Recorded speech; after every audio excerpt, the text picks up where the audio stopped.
Jeremy, Mitchie, how are ya? Hello. Hey. Hello. So we've been talking backstage, and Papa Missouri's in here. I just met him this weekend.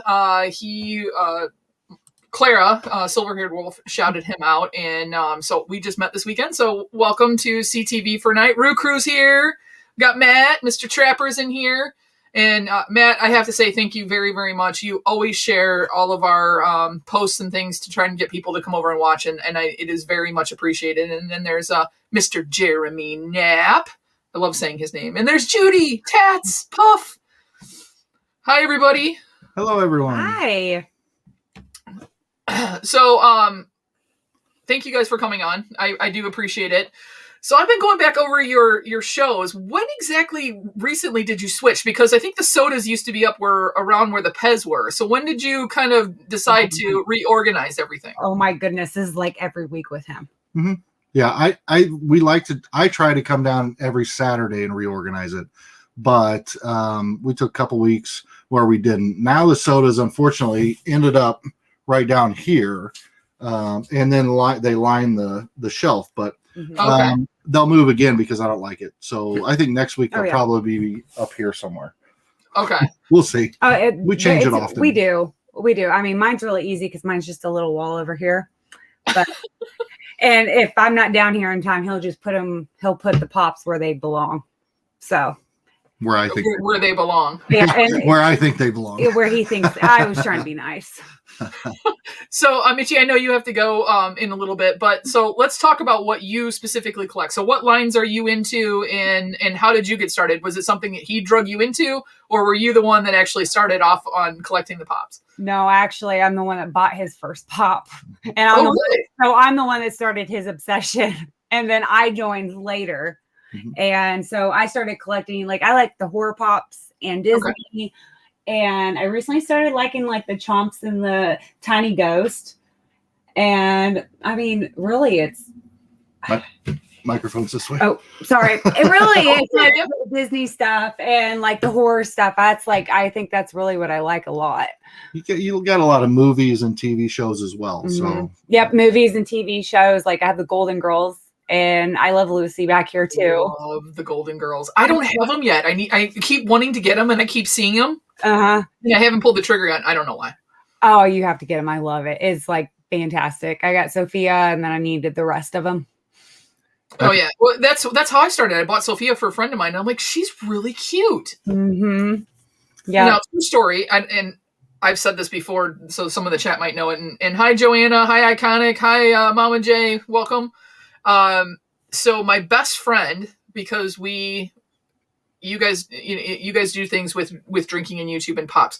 We get drunk, if you will, inebriated, and paint Bob Ross pictures. Oh. So that was my very first Funko Pop. Was she bought me Bob Ross? She bought me a Bob Ross lunchbox, Bob Ross Band-Aids, Bob Ross Chia Pet, and this Bob Ross Pop. I had it for 2 years before I ever looked at it again.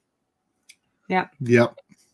And then I saw a video on YouTube of them opening these Funko Pops, and I was like, I have one of those. Yeah. And we also started getting the Stranger Things thing. And I like Wonder Woman. I love Wonder Woman. Absolutely love Wonder Woman. So I have to have that too. But okay, which one do I have? I think it's the regular ones. Of what? The Golden Girls. Yeah, I was going to say, I don't know that I told her about the bowling ones yet. Yeah, I didn't. There's bowling ones? Yeah. Mm-hmm. I need the bowling ones. I know. That's They're cute. Mm-hmm. Yeah, they are. I really do like those. Hey, last. I would, I am a huge Bob Ross fan. Actually, one of my favorite Instagram posts in the beginning was, I have a thanks to Mitchie, I have a Happy birthday to him when I did it. I have a 7-foot cardboard cutout of Bob Ross. So I had the cutout, I had the painting, I had the pop, and I was wearing the Bob Ross shirt. All posing in the same picture. It was I'm a huge Bob Ross. Yeah. I went for Halloween as Chewbacca. I have a full suit. Well, it's actually my dad's. He just lent it to me one year, and he's never gotten it back. But by the middle of the night, because my date at the time had to keep shoving a straw up through the mask so that I could have cocktails. Mm-hmm.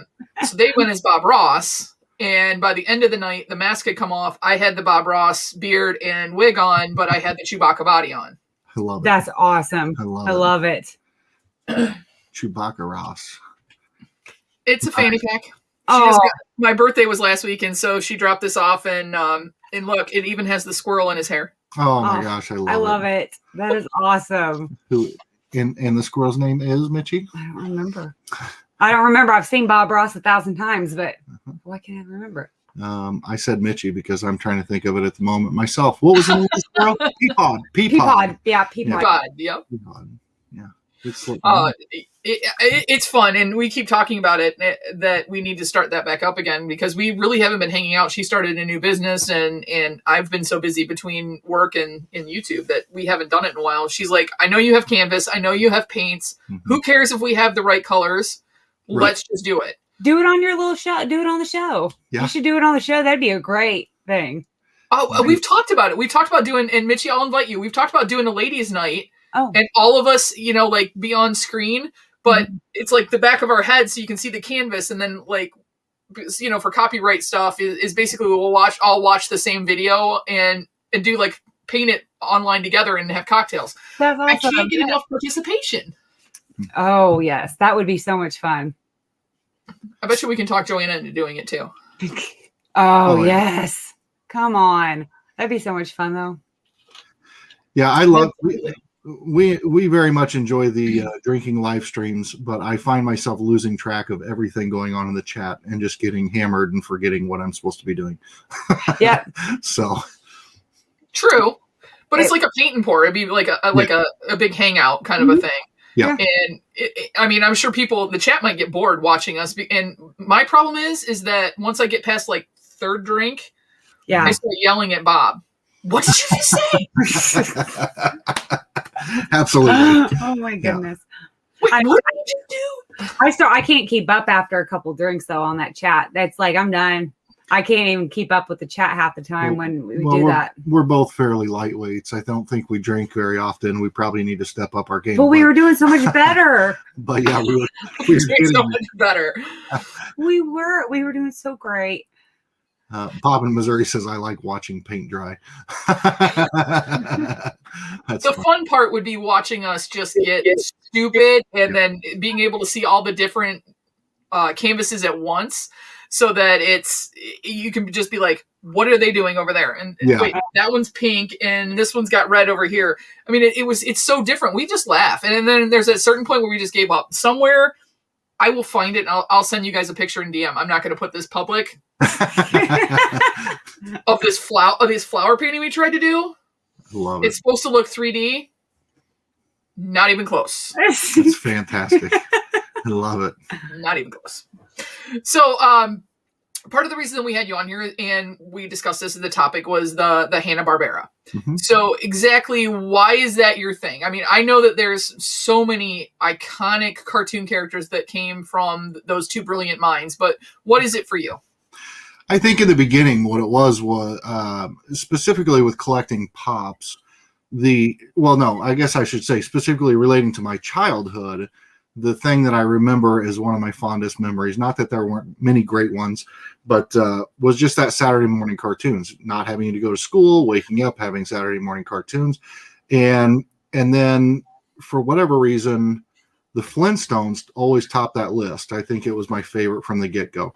And so I know that show was a little bit different and unique because it was a primetime show and it was later on cartoon on mornings and so forth. But that was always my standout. So then when I started collecting pops, and I kind of labeled Fred would be my top grail, and we've gotten a lot of pieces of that line, but never Fred and Barney. But then as I started kind of branching out specifically, from that it rolled into the Jetsons, which then rolled into the Laugh Olympics was awesome, wacky races, and then just seeing the pops and the nostalgia, because the reason I collect the pops is the nostalgia, the memories that it brings back. I'm not a big collector on current trending things so much as I am just that old stuff, like the McDonald's lines from when I was a kid, or some of the ad icons from when I was a kid, some of the movies and cartoons, TV shows, that kind of deal. So that's really, and then we just decided this year was going to be hashtag 2021 year of Hanna Barbera. He decided this. He did. He decided it. Yeah. And so obviously we still buy mystery boxes and we're still Yeah. buying things in Mitchie's line as well. But as I can pick off a piece, I always wanted to take one collection line and just try to get everything. And I won't even in this line because there's some of those that are just out of reach as far as price goes. So it's just going to be fun kind of picking them off as the year goes by. What pops can I pick up and how can I get them and how full can I complete that line?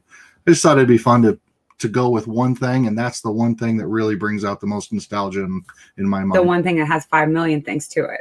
Yeah. Well, and that's how it goes. And I don't know about you guys, but when I started just collecting everything I could get my hands on because I was trying to get my street cred, if you will, and get some value in there and try and hit one of those diamonds in a rough, because you see these things from like 2014, 2015 that are now worth $600-700. And I was like, okay, I can do this. In 5 years from now, I'll be able to go buy myself a Porsche. Right. Right. It's not working out that way. But yeah, I've been collecting for about a year and a half, and I am close to 550, but I've kind of now narrowed it down. So the Masters of the Universe line, Back to the Future is I love Back to the Future. And then I have all the Mandalorians up here, except for the D23, and then some of them that we pre-ordered. It's so cute. I had to get it. Mom and Jay sent me this for my birthday. Oh yeah. Oh, we've seen that. And I really wanted it at Walmart. No, not that one. That's the band box. Oh, the band box. Yeah. Mm-hmm. There was one at Walmart or Target. GameStop, I think. But yeah, that's the thing with us too. Is number one, I thought for the YouTube content we were going to need to open mystery boxes pretty much strictly. I thought that's the way the YouTubers did it, and so we just went straight out of the gate. First pop I ever owned, Mitchie bought, and then I bought a Toy USA box, and then every week it was just new mystery boxes, and that's how we grew our collection. And now I'm sitting on boxes of stuff that I'm like, what the hell am I going to do with this stuff? I mean, like they no value, no sentimental value to me.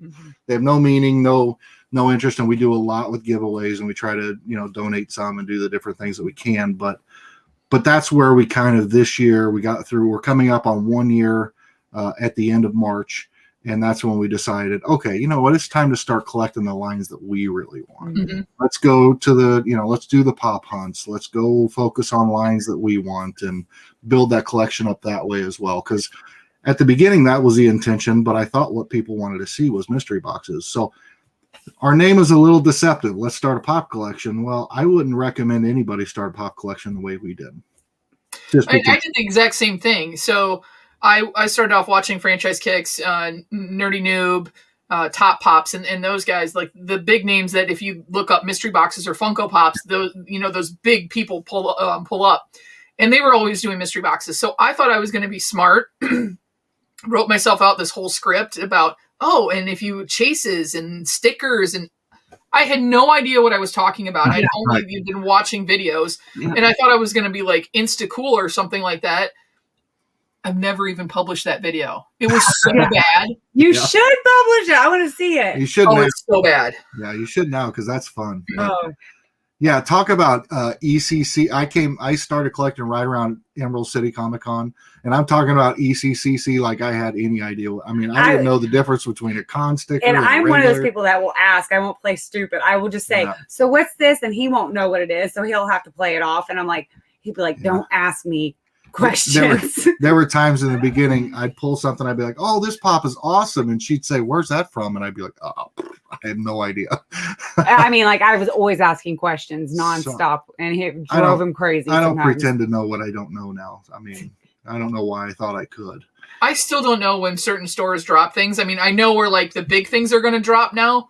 But like these people show up and they're shooting lives on Instagram and they're out in front of Hot Topic. I'm like, what the heck is dropping today? I don't even know. Yeah. I don't keep up with that part of it. I'm only kind of concerned about like what's dropping when. So I know when the Goonies are dropping. I know when the Ninja Turtles are dropping, those kinds of things. but it's blown my mind how much I've learned from this community. And there's a lot of people in this chat, Mama J, Umpty's taught me a lot just about like the whole website side of things and all of that whole different side of the world. But all these people in this chat over here are the ones who kind of keep me grounded as far as, hey, ding dong, you do know that they just dropped a Walmart exclusive sloth, because I have the Superman t-shirt one up there, but I wanted to get the new ones. And so they're like, hey, it's dropping now. You do know that it's dropping now. No, I had no clue. All right, let me go over there and pre-order. We have a great group of people that do the same thing for us. I mean, and I sit here and I write it down with my notebook, because I have my notebook and pen over here all the time. Typically, somebody will ask us in the chat, "What do you want for what drops do you like from ECCC?" And I'll be like, "Those were announced." Yeah. Like I mean, sometimes I keep up really well, and other times I don't. But I can't. Unfortunately, you have so much time during a day, and I can't get on Instagram the way I'd want to. I usually find out about drops after they've happened, or when they come up on people are showing off the pop on their videos, and I'm like, well, when did that happen? And by then they're long gone. The baby nut and the slush puppy, I didn't know about those at all until they started showing up in videos. So I walked into Target. I didn't know that they dropped them that day. I knew that they were coming out. I walked in, there were like 6 of them sitting there. I just walked right by, and I should have grabbed the baby nut because I thought it was so cute. Yeah. But I started off collecting they add icons, and now I have a whole shelf of them, and they don't mean anything to me. Like if I could get rid of them, I would, but I wouldn't do that because a lot of them my mom has bought for me as gifts. Yeah. So I would never get rid of them. But it's amazing how it changes. So what was the first pop that she bought you? The first pop was actually funny because it was I messed up. It was Uncle Fester with the light bulb in his mouth. Okay. And she bought it for me because she remembered me talking about being a huge fan of the show when I was a kid. Only what I was really a huge fan of was the Munsters. Yeah. So I didn't know anything about Addams Family. So when she gave it to me, I was kind of like, oh, thanks. That's awesome. He said, you do know I was talking about the Munsters, right? And I was like, oh. So I was down in Texas, though, at the time. So I went into the store again and got another one. Yeah, so then she ended up getting me the Herman Munster as well. And that was the first 2 pops that I had. But then what really hooked me on the mystery boxes was the first mystery box we ever opened had 2 of the Sandlot pops in it. Had Squints and Smalls from the Sandlot. Oh, nice. And that was like, okay, well, now I love mystery boxes. So unfortunately, time goes on, tastes change, not taste, but interests change, and I ended up giving those away in a giveaway. But the 2 pops I got them were right up there, or on his side. But it does change. Like you said, I've got a wall full of ad icons that are now listed for sale because I just got to a point where I was kind of like, well, do I really need to collect ad icons? It wasn't no longer the top priority. Right. And I wanted to do other things. And so those were ones that I kind of thought we can let go of those. Well, even with the Star Wars, I realized there's no way I'm ever going to get them all. But I have been able to kind of grab the ones that mean something to me or that I want. With the Mandalorian, that's been something that's special between me and my dad and my 9-year-old nephew. And so that has a lot of meaning. And it got my nephew into collecting pops. My dad has a bunch of the Mandalorian. And my mom has just gone completely off the rails. So my mom has probably 50 or 60. Wow. Hey, Clara, how are you? Oh, man. And my arch nemesis, Caitlin's here now. We heart each other, but we give each other such a hard time. Love it. So a lot of people have been talking about the ECCC, and then there's a lot of people that are actually disappointed in it this year.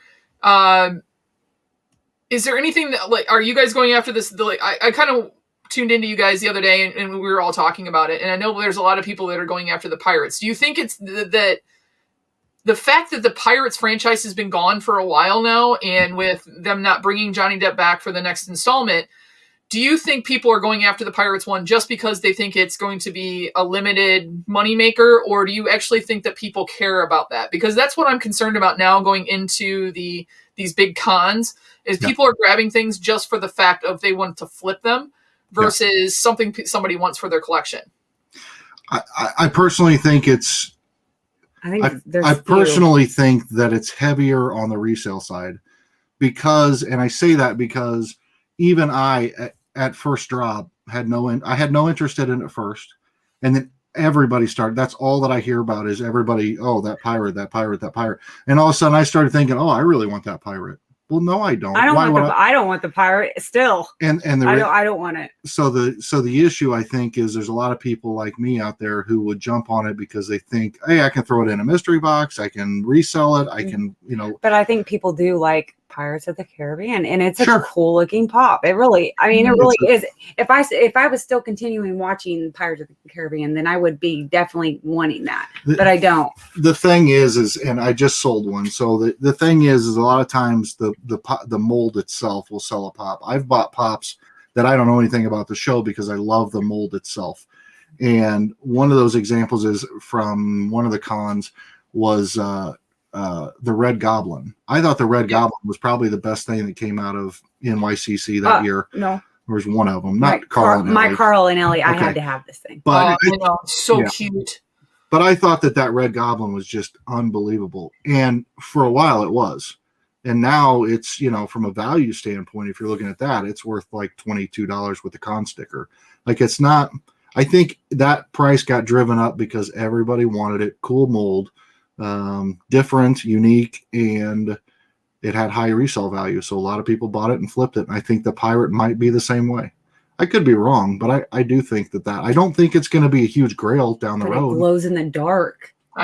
Isn't that the best? I love it. I mean, if it glows in the dark, I probably want it. But I'm like, everybody wants that pirate. So I'm like, if I just want it because it's going to glow in the dark, then it doesn't mean anything. I'm a sticker nerd, and I love the fact that there's a glow in the dark sticker on the pop. Mm-hmm. But I can tell you I can count on one hand how many times I've seen my pops glow in the dark, and that was when I got them and put the Blacklight on them. Oh yeah, looked at them, and then put them on the shelf and never looked at them again. We sat down here for at least 30 minutes looking at them. The one that I still think that has the cool glow is this Marty.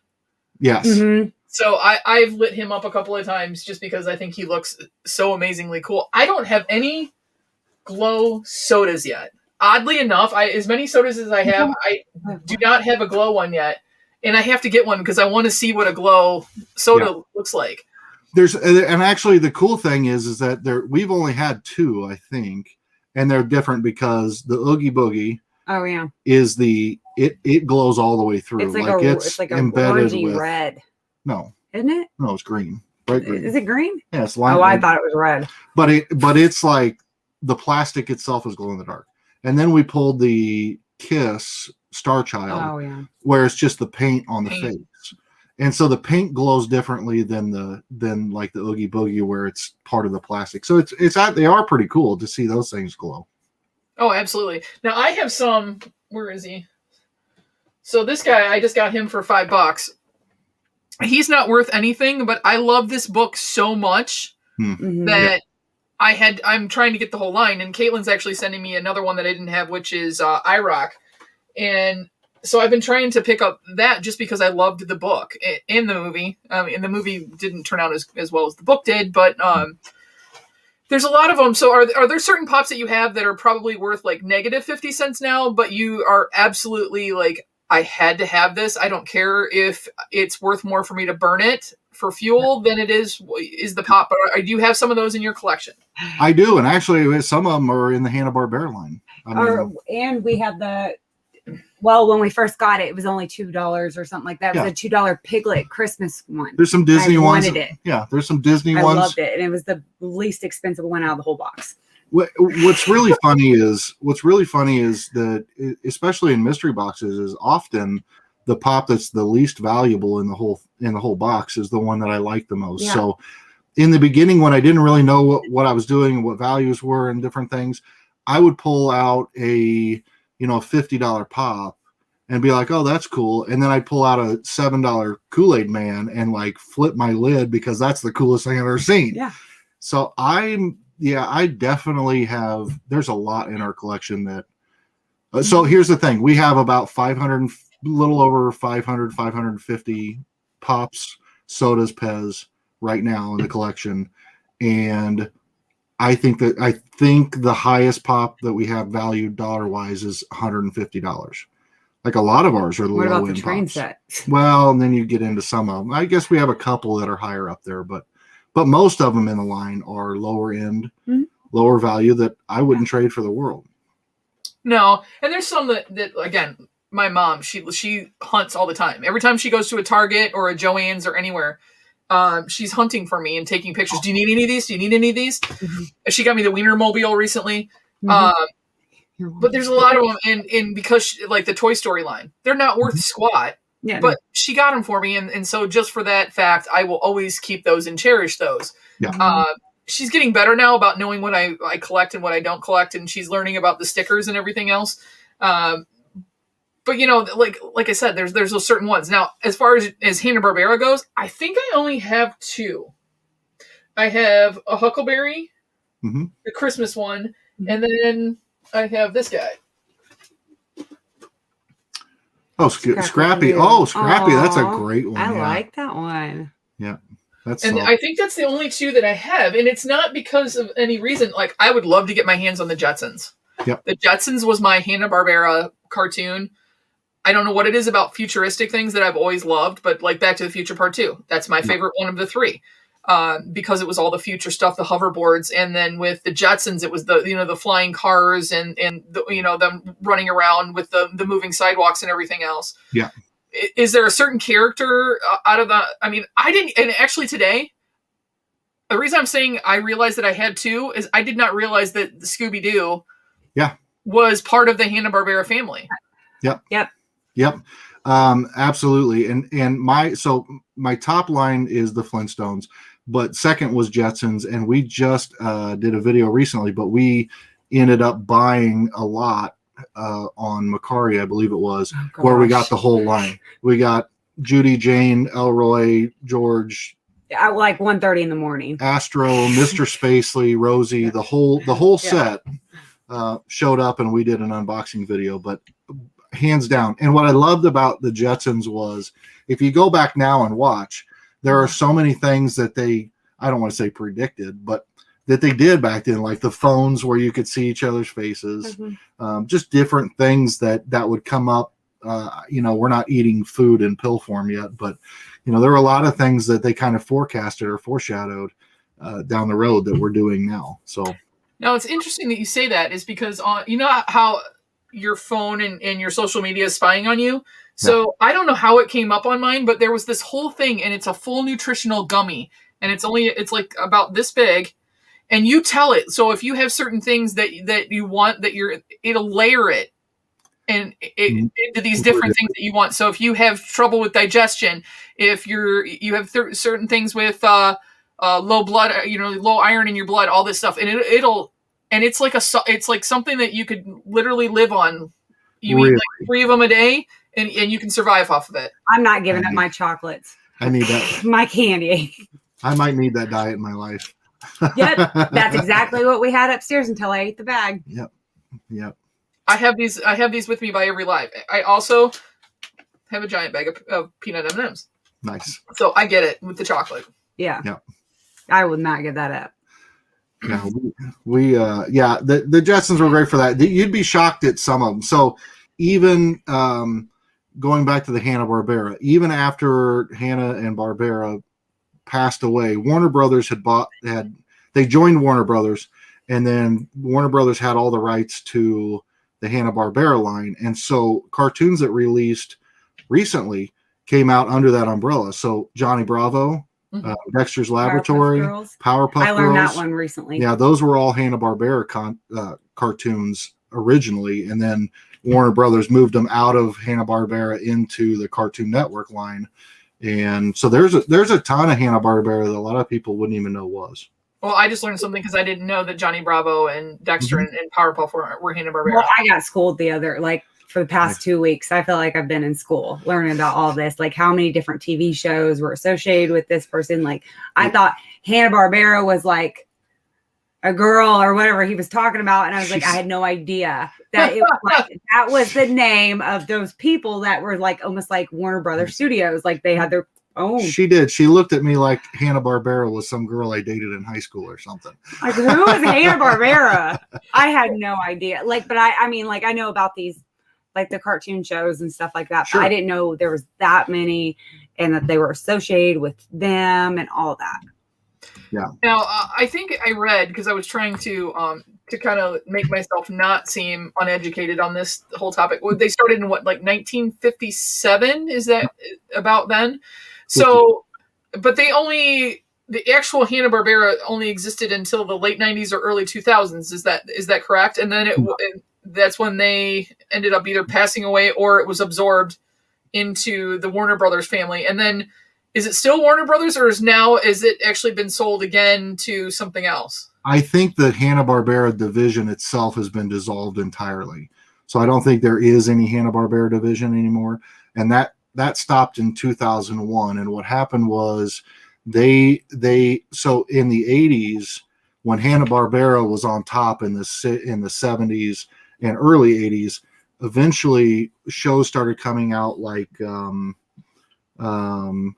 Thundercats and Masters of the Universe, and those shows started coming out and really kind of ended the Hanna-Barbera run. A lot of new cartoons in that style and that format. The animation was better, the artwork was better, and so people kind of stopped or started moving away from it. And so that's when, at that point, I think Hanna-Barbera sold to Warner Brothers, who then implemented them in their program. So Warner Brothers obviously had Looney Tunes and all the other cartoons, and they just kind of incorporated the two. But I think long before 2001, when they were dissolved, they stopped actually writing cartoons or doing cartoons, other than other artists would do them and then label them under the Hanna-Barbera umbrella.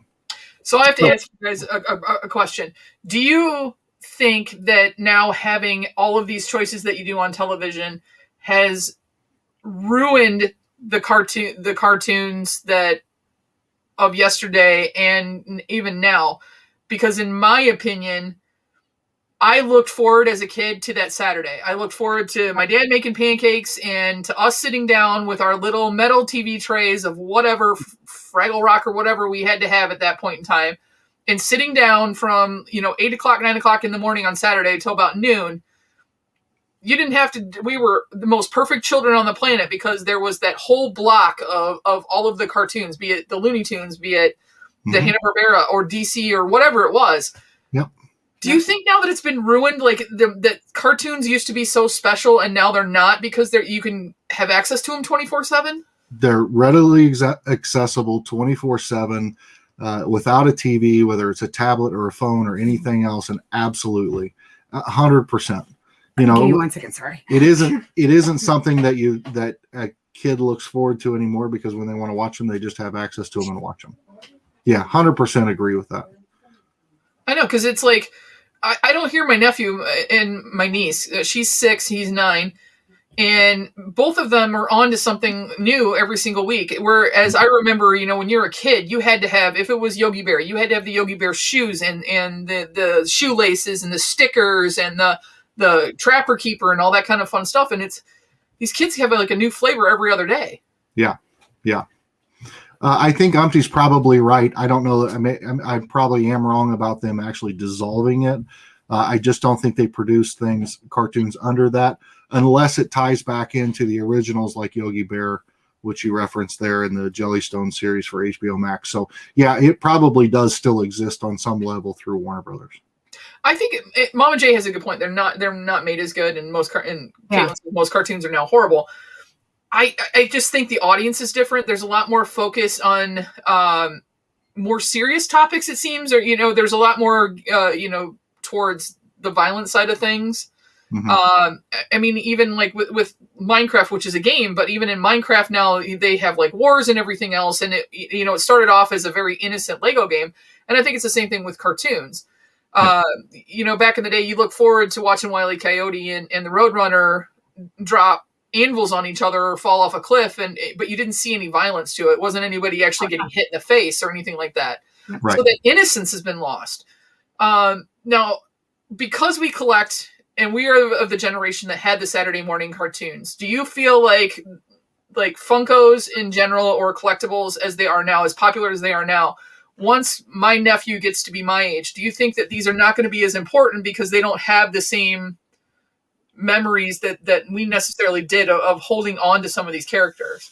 I definitely think that I definitely don't think they will have the same I mean, from a value standpoint, I definitely don't think they will, as long as people like us exist that grew up on that stuff. There'll be a market for it, but at some point, yeah, they'll, my kids, I mean, I force fed my kids on a couple of the Jetsons and the Flintstones, but if they're not going to collect the Hardy Har or Lippy the Lion or some of the rare obscure shows.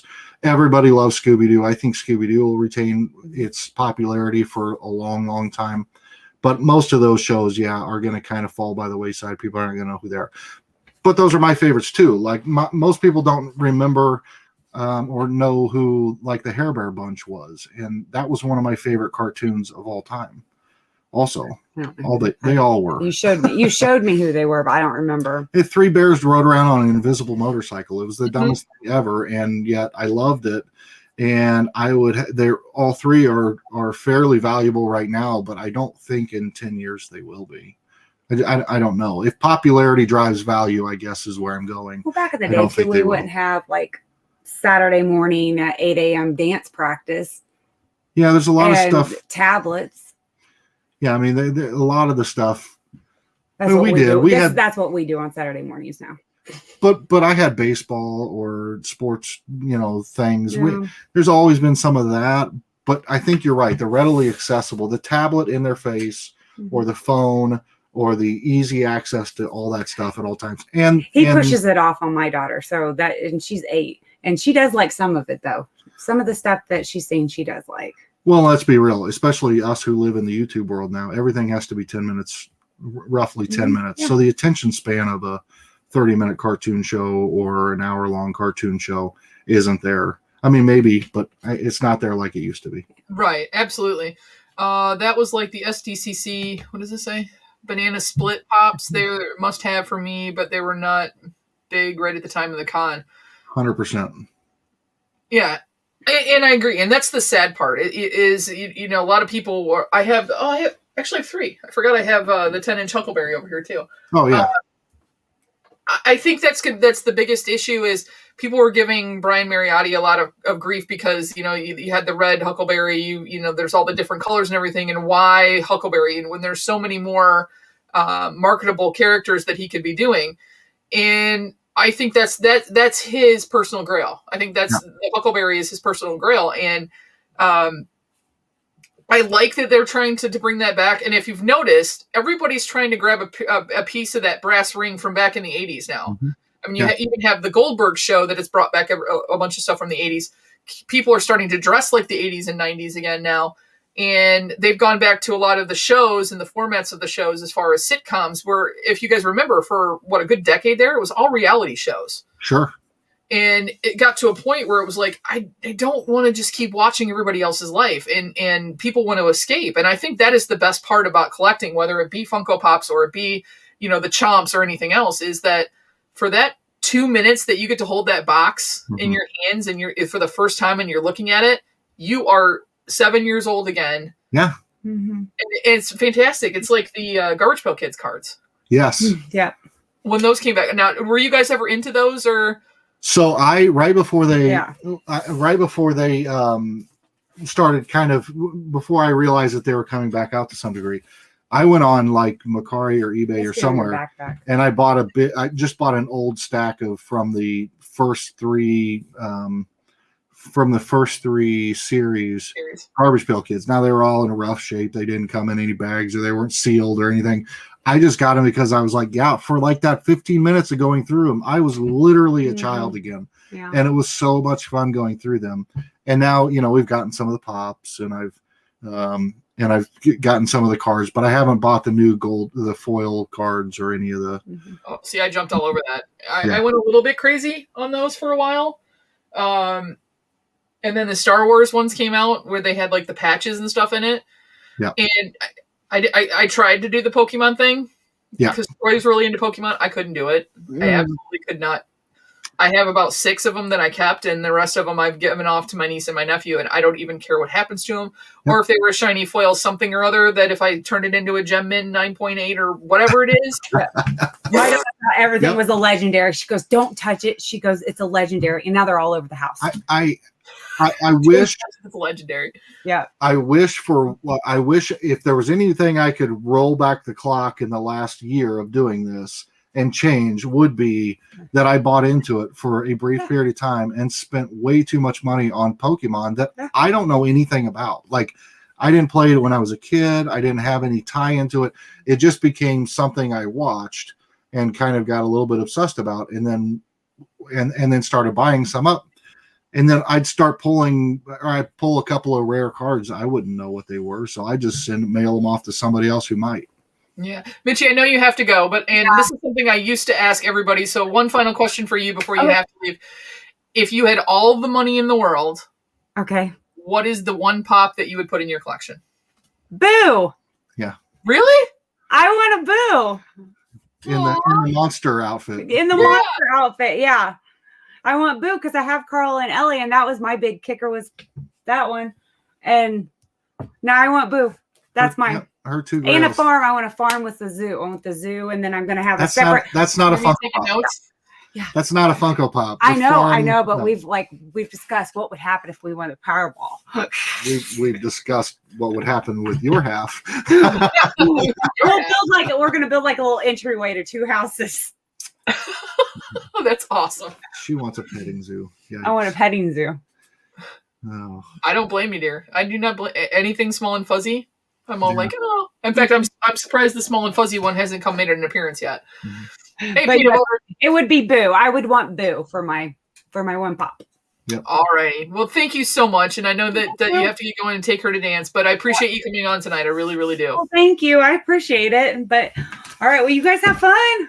All right. Drive safe. Oh, I will. Bye, guys. Tag, you're it. Tag, I'm it. Send myself. So are you switching kind of now away from like pops to more of the sodas and things like that? Or are you still like a hardcore focused on pops and the sodas is just kind of a side rabbit hole? I think that pops still are number one focus, and I love the soda line. I sometimes think I like the soda line as much, if not more, than the pops. But the reality is I want the collection to grow based on the pops more so than the soda. I just love I'll pick up the sodas as they come, but I'm not like, I've got to get every single one as it comes out. Yeah. If it's not a line I don't care about, I'm not getting it unless I get it in a mystery box. The one that I've gotten so far, and I don't think I have them all, is the Ninja Turtles. I have Raphael's coming, so I'm not one of them I have to go after the chase either. If I get the chase, great. If I get the common, I'm fine with it. I actually, of the Superman soda, I want the common. I didn't want the chase of it. Yeah. And the one chase that I did want was this guy. Yes. Yep. That's the one I had to have because for Pink, for breast cancer and losing my grandmother to it, I wanted him. And so I literally cried. 40-year-old woman cried when I got the Chase Batman. Mm-hmm. Happens. Bye, Kirby. Later. Bye. Have fun at dance. Bye. I am not a chase hunter on the sodas unless, like Bob Ross, I want the flocked Bob Ross. I think that'd be one that I would say I do.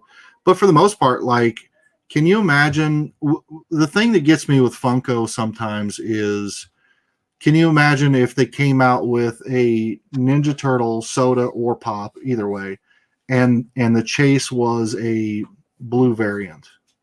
Like, where do they come up with it? Like, so I don't need a Fred Flintstone that's purple. Right. It wasn't what he was. Or I don't need a Huckleberry Hound that's red. Like, he was blue. So I don't understand the chase variant sometimes. I like the flocked. I like the shiny or the metallic. Mm-hmm. Like the glow in the dark. But the color variations kind of throw me sometimes. I don't get it. No, and I know the Blacklight thing was really cool, and I have a couple of the Blacklight Marvel pops, but even with like the Ninja Turtles, because it was a classic line, at what point were they ever Blacklight? I mean, they weren't ever like that, so why? I could see doing them with, like a different, either metallic, like you had the metallic Ninja Turtles, that would have been cool.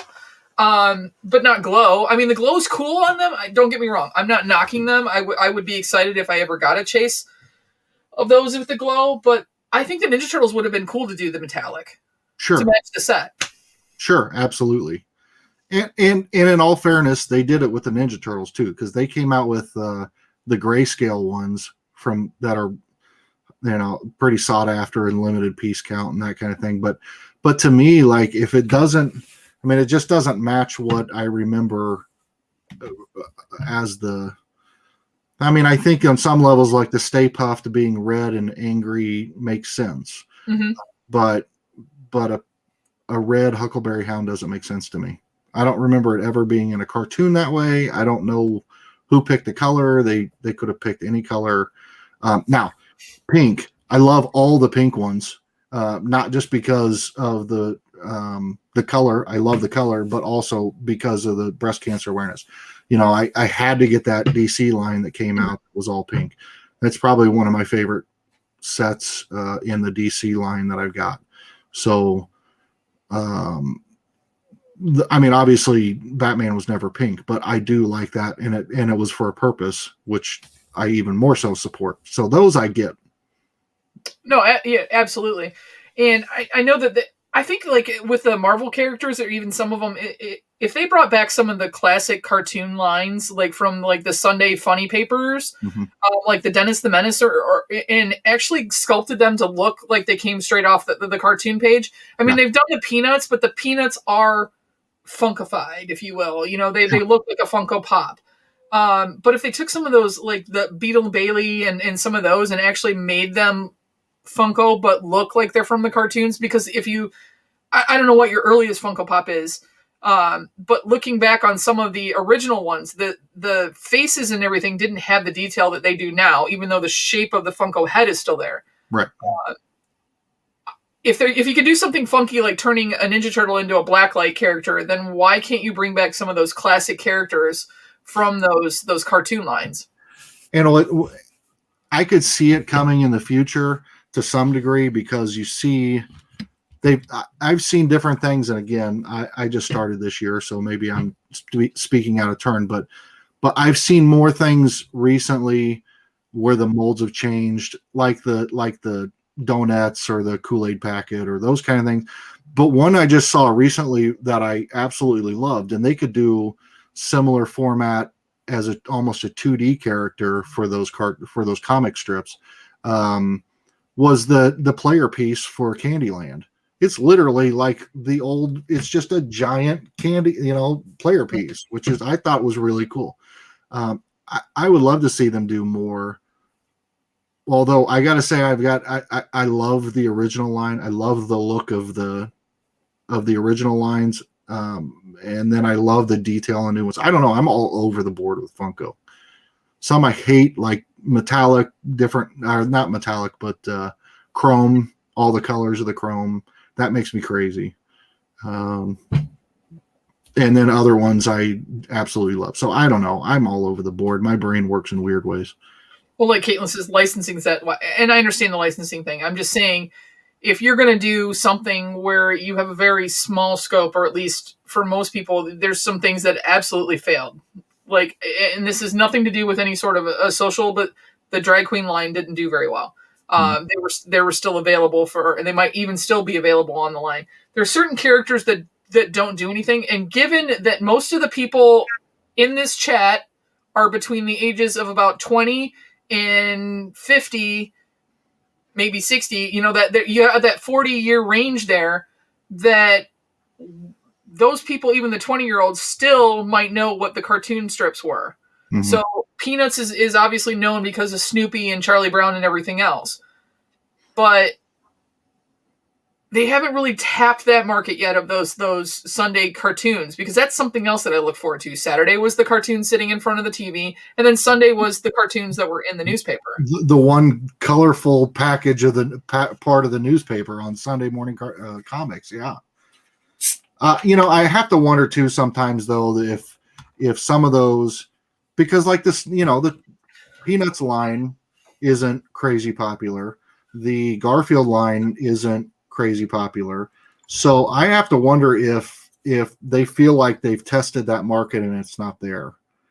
Would people buy a High and Lois or buy a Family Circle, or would they buy any of those lines?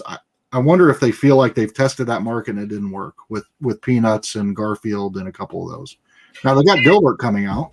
Yeah, Eric just said Heathcliff. Dilbert is coming out, and I think Dilbert is because, like Kathy. I'm trying to think of some of the other ones that were just rolling through my head. Oh, Beetle Bailey was a great one. Yeah, Hagar the Horrible. Yeah. I always found those funny. Now, the theme of those cartoons might not fly in this society nowadays because there were things about him like dragging his wife around by the hair and things like that. But, I still think there's some of those iconic characters that people would recognize and that people have forgotten because now you can get them digital. It wasn't the excitement of beating your sibling down the driveway to pick up the paper and grabbing that section first so that you saw what happened. But even, I'm not saying go to like Prince Valiant route. Right.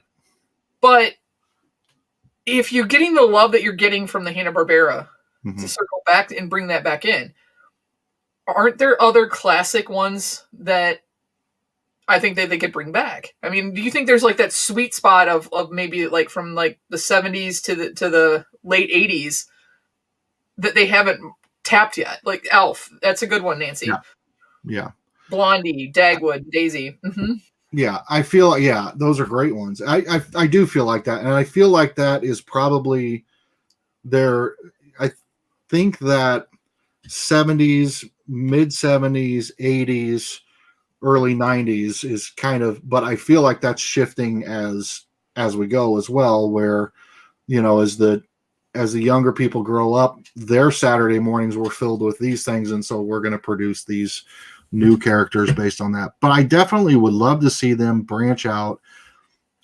I know Funko's watching, so I'm just going to say, we don't need, forgive me for saying this, but we don't need more Dwights or Deadpools. Let's figure out how to make some new lines that we haven't made yet that would reflect these things that we're talking about, whether they're cartoons or comic strips or, instead of just remaking a lot of the same old molds, doing the same thing, and branch out, do something a little different.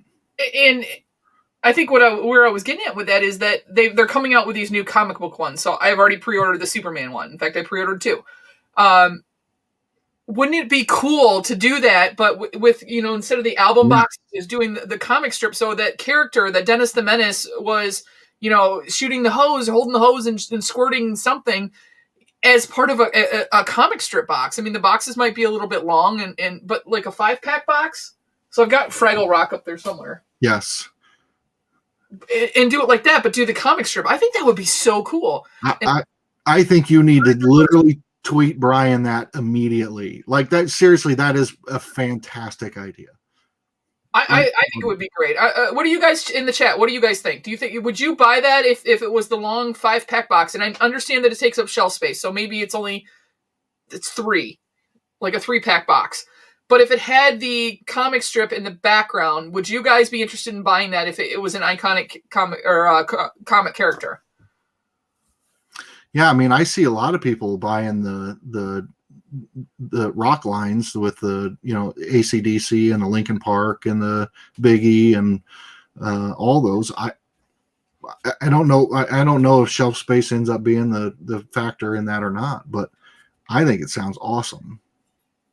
Well, you guys heard it here first. So if all of a sudden Funko comes out with it, they stole my idea. Yeah, you need credit for that, 100%. Oh yeah, Calvin and Hobbes. That would be another good one. Calvin and Hobbes would be fantastic. I think that would. Well, I don't know. Hell, that again, I tie what's popular to what my memories are, and they aren't always. I had every Calvin and Hobbes set, the box set, the comics, the whole deal. I loved Calvin and Hobbes, but I don't know that anybody else did the way I did. So. Well, Caitlin, you know that there's a Wonder Woman one coming because they started off with Superman and that thing that, I mean, it looks amazing. I mean, if they're going to do the first appearance with the comic books in the background, I mean, I would get a Wonder Woman. Batman, I would do, like those big characters. I would definitely get those if it had the comic book behind it. Now, one of the things I would agree with, though, is that Superman isn't doing the pose that he's doing on the cover. It's just the same sculpt of Superman standing there with his hands on his hips. I agree with a lot of people what they've said with that one is it would have been cool to have him holding up the car like he's 3D coming off the front cover of the Action Comics. I'd have been even. I would have even been okay if it was Clark Kent instead of just being the Superman variant that they already, But yeah, no, I agree with that. But those are the Action Comics with Superman holding up the car. I would agree that they should have done something different with that Superman. But I'd still get it. I still want it. Oh, absolutely. Now, out of your lines, is there a certain Hanna-Barbera line that they haven't made yet that you want, because Funko's listening, that you want them to come out with? Like some of those obscure characters that you think that would do well? I mean, honestly, I think it's one line that they've done really well with. I know that there are some, but I feel like maybe if anything, there would be characters within the shows that they've already done that they could branch out and do some more characters in. But then again, I'm the guy that says, like, stop making side characters and make new characters and new shows. So I think maybe my thing with Hanna-Barbera would be that there are probably other characters they could do in major lines that they've already done. Like Scooby-Doo. They've done a great job with the Witch and the Scuba, Captain Cutler and all the ghosts. They've done a great job with all of those. But every one of those shows has a extended cast beyond the three main that they do. So I'd actually like to see them, and some people might, and maybe I'm wrong and there already exists, but I'd like to see them do the Flintstones from the movies. So the John Goodman character and Elizabeth Perkins as Wilma, as far as those are concerned, because I think, they've done the Pops where they look very similar to the characters. I think they've done a better job even with the ones now that they're coming out holding the pebbles. Yeah. But I wouldn't mind them doing the movies as well, because it was so different but the same. Like I will stop and watch that movie too, the Flintstones movie, because of the fact that it takes you back to that cartoon. They did a very good job of turning it into live action with them running with the cars and everything else. I mean, do you kind of agree with that, or even the Jetsons movie? Do you think that Hanna-Barbera kind of got ruined when they kind of went to the live action or the computer graphics?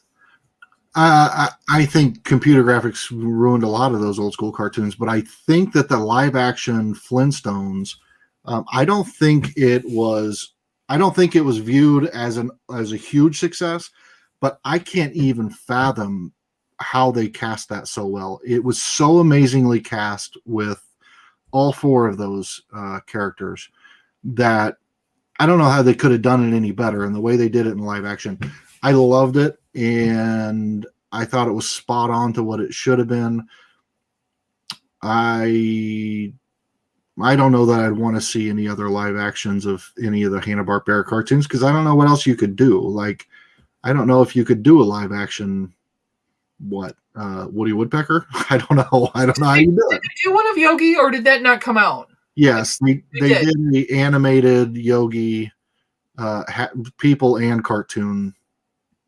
At least they announced it, and I've seen the previews. I haven't seen the movie. I was gonna say, I didn't know if it got delayed because of the pandemic, or if I just missed that coming out because I haven't seen that.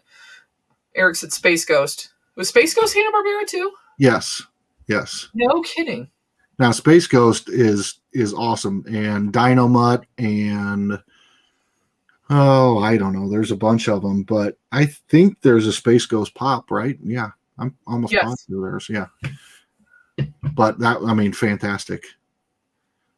There was, and I'm really excited about Thundar the Barbarian and those Pops coming out. Those were, I don't like that the mold of Thundar is literally the He-Man mold, and they look identical almost. But I love that they're coming out with them and giving them a little love. That was Hanna-Barbera's kind of roll into that 80s new different style cartoon that then Masters of the Universe came out, and just between Masters of the Universe and Lion-O and those guys, Thundercats, they just crushed it. They crushed it. Teenage Mutant Ninja Turtles came out, all those. I mean, the style of cartoon changed and left Hanna-Barbera in the dust. But I still remember, the Thundar cartoon. I don't remember the specifics like I do with Masters of the Universe. And actually, I started watching this guy. I'd have to look up the name of the channel, and it was on YouTube. And he was talking about the history of things I had no idea about with Masters of the Universe. And I know there's backstories on all of these characters. Like, there's only certain Scooby-Doo episodes I remember. I remember when Kiss was on, and Captain Cutler, and you know, some of those episodes that I can remember. But there's got to be a lot of backstory that I don't know about all of these characters that I think would still be interesting to find out about. Is there a particular one that speaks to you? Like, honestly, Scrappy-Doo was my favorite out of the Scooby-Doo line. Mm-hmm. So out of the Scooby-Doo line, who was your character that you identified with the most? 100% Scrappy.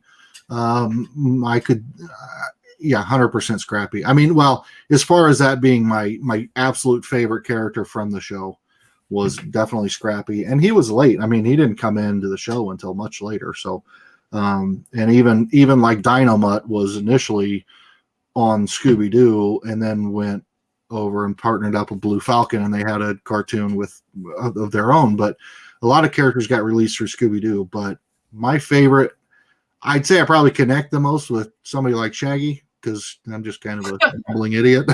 But Scrappy was my favorite. He was just like, I don't care what's going on, I'm going after it. Let's get this done. He just had no fear, and no matter what, loved it. Oh, no, absolutely. He's great. Now, out of the older characters, like the Wacky Races and everything, I will be honest, I don't remember those at all. Sure. Like, I recognize some of the characters.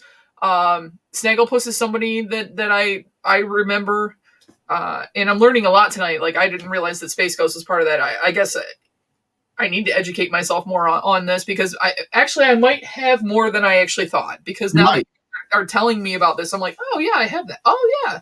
Or I had it at some point. Hey, Juliana. Hi, Christina Payne.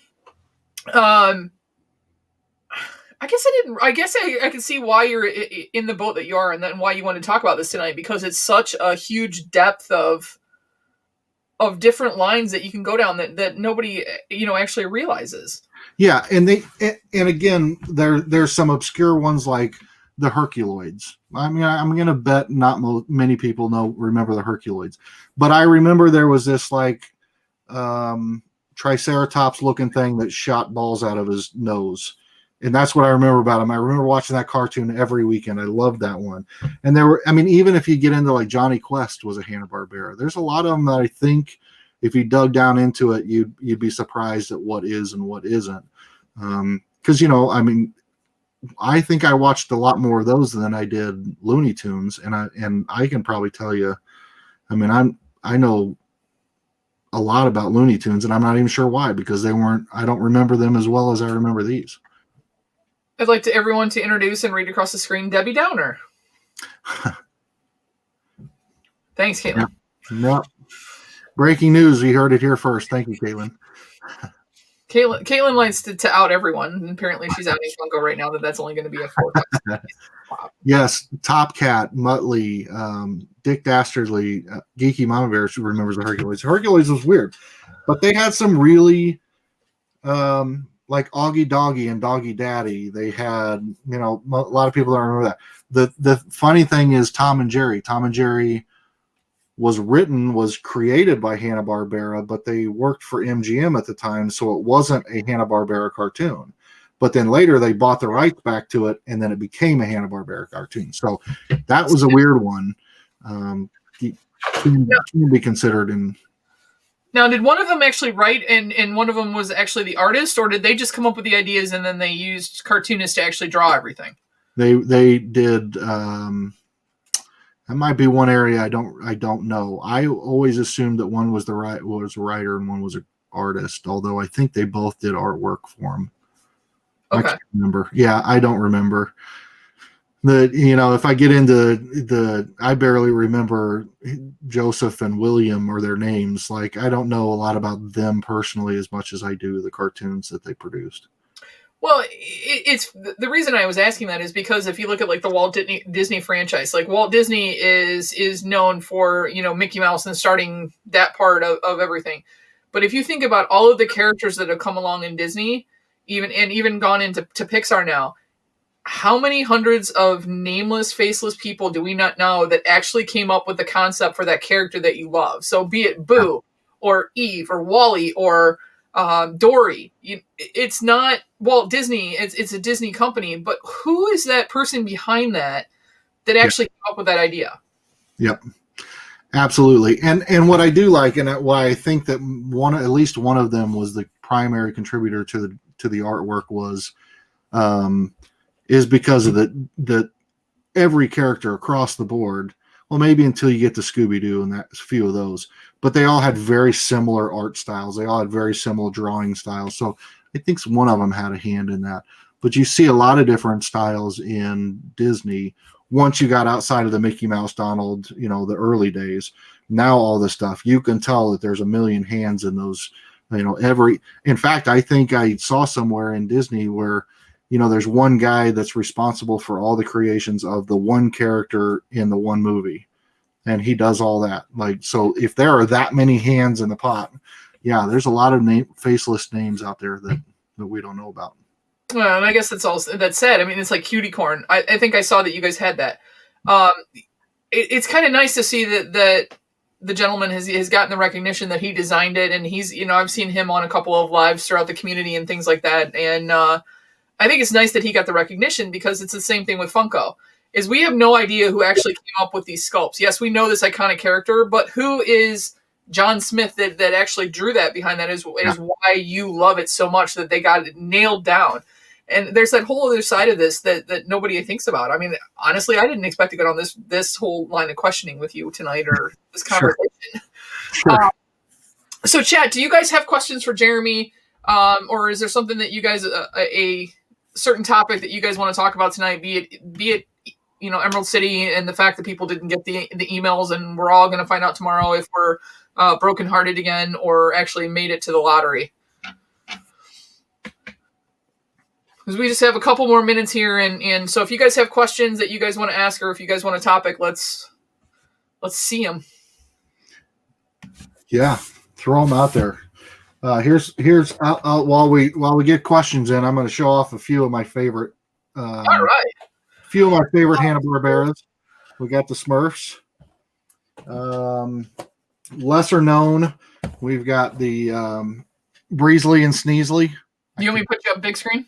No, they're fine. Ask now. One of my favorites, definitely Jabberjaw. Loved Jabberjaw. You got Baba Louie was from Quick Draw McGraw. There were a lot of characters in Quick Draw McGraw that would have been fun to do. Those are kind of ones that I'd like to see. And there's a lot more. We just got the Jetsons and looking forward to that. Hanna Barbera was notorious for doing shows also with spin-offs of real TV shows. Like they did a cartoon with Bill and Ted, Teen Wolf, Mork and Mindy, Pac-Man, Laverne and Shirley, a bunch of other like mainstream TV shows they cartoonized and put on their shows. That was pretty cool. I like that. I didn't know that either. So you just taught me a little wrinkle in my brain. Useless information that you might help you on Jeopardy. Yes, because obviously next month, whoever I'm going up against, which I think is Wabasaurus Rex and God Your Pops, they are both going to be gunning. Everybody is aiming to take me off my little pedestal. Still have the keychain, guys. Still have the keychain. I love it. Oh, it's been fun, and I know a little about a lot, but not a lot about like any certain topic. So I can nerd out about a few things, but for the most part, you asked me. I mean, I love The Office, but if you sent me on a quiz, you set me up a quiz on The Office, I'd probably fail it miserably. Exactly. Well, I popped into Homespun Happy Hour last night, and they were doing was it the Muppets last night, Caitlin? And some of the questions he was asking, I was like, I do horrible on Tylock's quizzes. Horrible. Yeah. Horrible. Every time there's something that comes up, like I think Geeky Mama Bear did one, or McDorch or somebody, maybe them combined, did one on Friends or something like that. I thought, oh, I'm going to be great at this. Well, I mean, I failed it miserably. Okay, I was in there too. Yeah, I was horrible. Yes. I don't even understand it. I've watched every one of those episodes 12 times, and I still did horrible. So I'll ask you the same question as Mitchie. So if you had all the money in the world, and what is your ultimate grail pop? I know you said Fred Flintstone, but I mean, is that the absolute only one that you would get, or is there something that's like super high level, $multi-thousand pop that you would want? No, Fred Flintstone is it, and I know that he's relatively attainable because he's not way up there. But at the end of the day, I like having that out there to chase for. I don't know that I'll buy it until. I mean, sometimes I wonder, like, if I get it, am I just going to be like, okay, I accomplished all I wanted to accomplish, and I don't want to go out. To the sunset on that note. So I'm going to leave it out there as something that I want to attain down the road, and just let it come as naturally as it does. I'll either find it for a good deal, or I'll get it in a mystery box, or whatever happens. But if there is I'm not sure if there is a Freddy Funko Fred Flintstone. I think there is. I don't remember, but if there is, I'd want that. Yeah, I think there is. Who are my Freddy aficionados out there? What's up, Daisy? How are you? Yes. Hey, Metaphorical. Wow, I got some names I haven't seen in a while popping in tonight. Nice. It's got to be you, because it's definitely not me.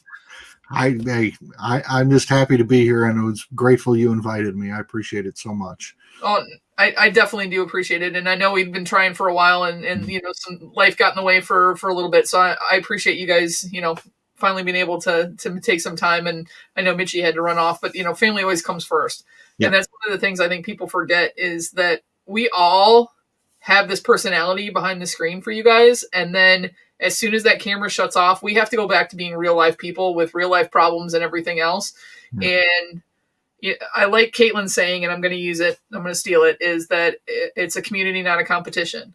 And I think that's become more important now, that particular saying, especially with as many YouTubers and since COVID hit and everybody's, really started doing it. So you guys actually go, 3 times a week?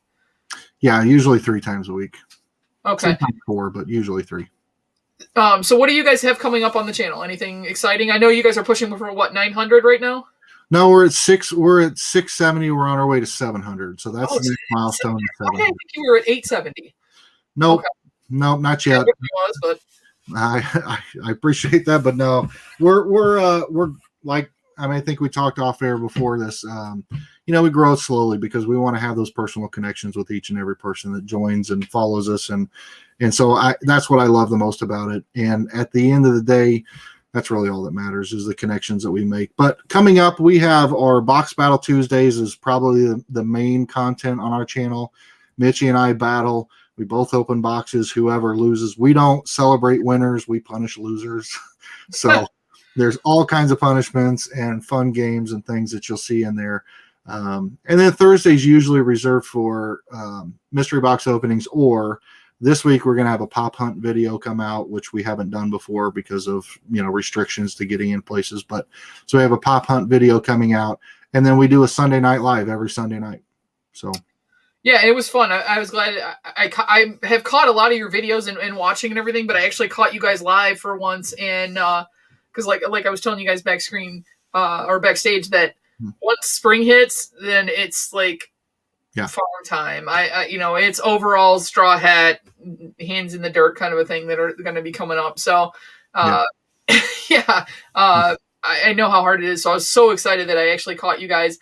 And then I was looking because I'd watched a video, and that's what we were talking before about you switching around, the background and everything, is because I was like, it wasn't that old, and I'm like, we do it all the time. All the time. All the time. And that's Clara too.